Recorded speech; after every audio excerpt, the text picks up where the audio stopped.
मुला मुलीचं लग्न असतं, आपण मेकअप वाल्या व्यक्तींना बोलवतो घरी. क्षमा करा, थोडस मला तो हृदयाचा तार थोडासा छेडावा लागतो, म्हणून तिथपर्यंत पोहोचावं लागतं. हे मानसशास्त्र आहे, म्हणून तिथपर्यंत पोहोचावं लागतं. बोलवतात की नाही? कोण है अपने गांव में येऊ कि ये मेकअप वाला ने घेर बोलाए. अच्छा, वो घेर नहीं बोलाया, आपण गया उसे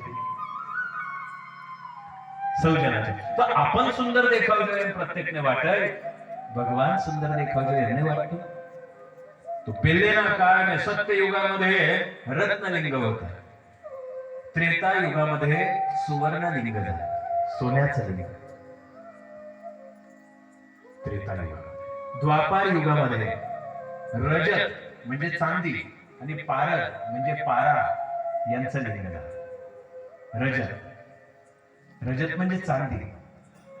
द्वापार युगामध्ये